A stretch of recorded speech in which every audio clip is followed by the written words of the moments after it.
Kama mnaandamana andamaneni, lakini msiharibu miundombinu.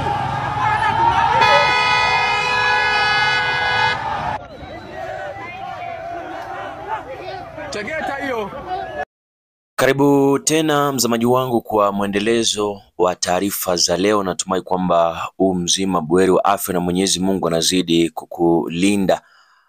Moja kwa moja leo hii tarehe 9 mwezi wa Desemba mwaka 2025 ni siku kaski iliyotangazwa na wanajamhuri ya Tanzania kufanya maandamano kisa na maana kupinga serikali ya Mama Samia Suluhu Hassan ambayo iliweza kuchukua usukani kwa hatamu ya pili baada ya basi tume ile ya uchaguzi nchini Tanzania kumtangaza Mama Samia Suluhu kuwa mshindi katika uchaguzi uliofanyika mwezi wa Oktoba akipata kura 95%, swala ambalo msemaji wangu lilipingwa vikali na mashirika ya kimataifa na vile na Watanzania kwa ujumla.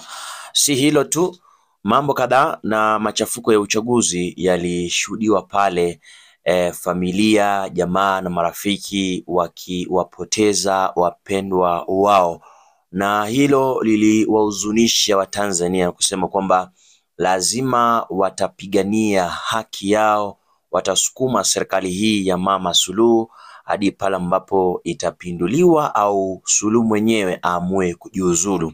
Sitaki nizungumze mengi. So leo hii mida ya asubuhi kulikuwa na hali ya utulivu katika miji kadhaa ambayo tulishuhudia maandamano yalikithiri sana katika duru ile ya kwanza. Kwa mfano jijini Arusha, Dar es Salaam, Mwanza, Mbeya ni baadhi ya maeneo ambayo yalishuhudia utulivu, lakini kufikia hadi hivi sasa vijana almaarufu kama hawa kizazi cha Gen Z wameendelea kukusanyika, kufanya mikusanyiko kwa pamoja.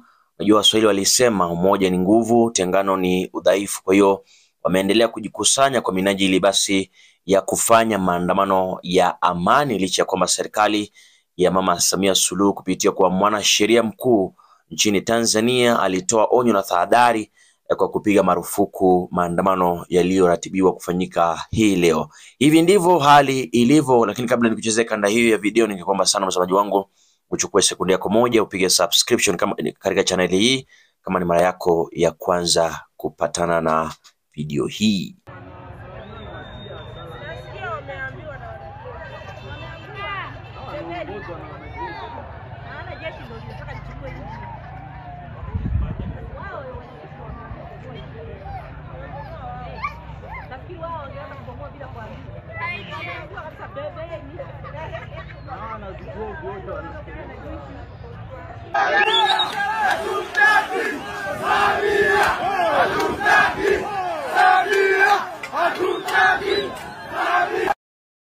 Kwa hiyo mtazamaji wangu, kanda za video ambazo nimekuchezea moja kwa moja zinaonyesha taswira hali ilivyo kule nchini Tanzania siku ya leo.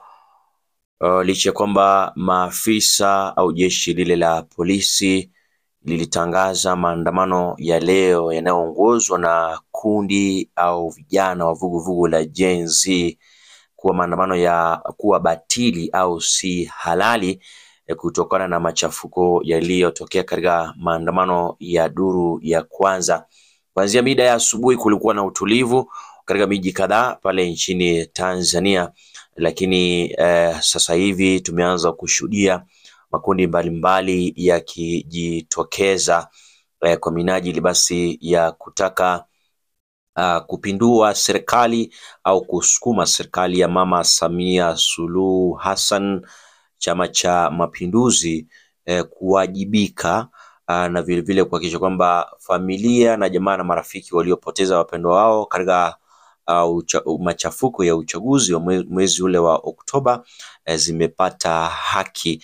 Kwa kiduchu tu waandalizi wa maandamano haya hapo awali walitangaza kwamba this time round au wakati huu hakutashuhudiwa uharibifu wa mali yoyote au miundombinu ya serikali kama tuliyoshuhudia katika maandamano yale ya Oktoba. Mama Samia Suluhu Hassan ni wakati anafaa achukue wakati mzuri, wale maadvisors wake wamweleze kwamba asiposikiza wananchi basi huenda tukashuhudia mambo mabaya. Maandamano ya Gen Z yameleta mabadiliko katika mataifa kadhaa. Kwa hiyo hiki si kitendo ambacho kitakuwa surprise kwa Watanzania.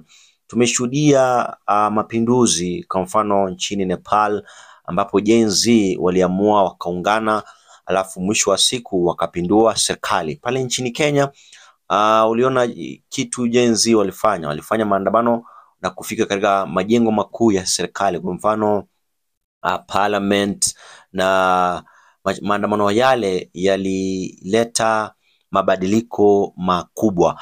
Kwa hiyo Mama Samia Suluhu asipoachukua muda wake vizuri, asikize wananchi, kwa mfano wanataka masuala kadhaa yashughulikiwe, kubadilisha mifumo ile ya uchaguzi, visa hivi vya utekaji nyara visitishwe, mauaji ya kiholela yasitishwe, kwa sababu uongozi wake unaonekana kuwa uongozi wa kimabavu. Anatumia nguvu zaidi maafisa wa polisi na jeshi la polisi kuwaua na kuwakandamiza raia ambao wanaonekana kuwa mstari wa mbele kupinga sera za uongozi wake. Kwa hiyo mtazamaji wangu, sijui nini kitaenda kutokea leo hii. Je, watu na mamia na maelfu watauliwa kama ilivyofanyika hapo awali, ambapo daktari mmoja ambaye jina lake hakutaka litajwe,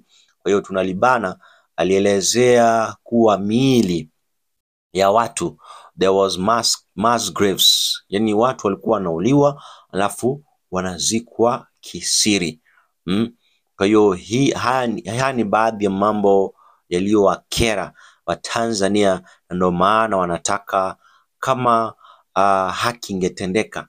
Tumeona mataifa ya Umoja wa Afrika Mashariki, AU, African Union, SADC, EACC, na vilevile bunge lile la Ulaya likiingilia kati. Mwanahabari Lale Madowo alifichua vitendo vya ukatili, vitendo vya kinyama, jinsi Watanzania walichinjwa kinyama, waliuliwa kiukatili, yani, na suala hili likaibua hali ya wasiwasi, hali ya mtafaruku katika ulimwengu mzima, na mataifa yale ya kigeni, kwa mfano Marekani, yakatangaza kusitisha Donald Trump alitangaza kwamba misaada yote ambayo Tanzania ilikuwa inapokea basi ikasitishwa, na Mama Suluhu Hassan akapiwa marufuku hadi wa leo tangu ashinde uchaguzi. Cha kushangaza ni kwamba Suluhu hajawahi kutoka Tanzania au kufanya ziara nje ya Tanzania. Kwa hiyo hivi ni baadhi tu, ama hivi ni vikwazo ambavyo huenda vikafanya uongozi wake kuwa mbaya. Wawekezaji, watalii waliweza kupewa onyo kwamba wasijaribu kuzuru Tanzania. Kwa hiyo Tanzania huenda ikaathirika kiuchumi, kimaendeleo, na hilo linaweza kuleta hali ya umaskini. Na watu vijana wale wa Gen Z wamesema hawatasazwa kamwe, hawatatulizwa kamwe, hata kama Suluhu atajaribu kuwaua, mwisho wa siku hatawamaliza. Kuna msemo fulani unaosema kipindi taifa linafanya mapinduzi, all revolution, kuna watu wataiaga dunia, yani wengine wanaweza kuliwa ikiwa ile in the process ya kutafuta haki, lakini mwisho wa siku basi ukombozi huja ukapatikana. Kwa hiyo ndizo taarifa za hivi sasa. Ikiwa wewe ni mwana Tanzania unanitazama kutoka maeneo gani, Dar es Salaam, Mwanza, Arusha, Mbeya au wapi, hali ikoje katika maeneo yako Je, vijana wamejitokeza au bado wana hofu kutokana ama wanaogopa kwamba jeshi la polisi huenda likavyatua risasi au mabomu yale ya kutoa machozi na kuwaletea madhara kama tuliyoshuhudia hapo awali. Hii ni Erwan Media, nitakuwa narejea matukio mengine zaidi. Langu jina ni Sylvester Kilwa, zidi kukaa nami hadi mwisho, basi nitakuwa nakupa updates nyingi tena zaidi.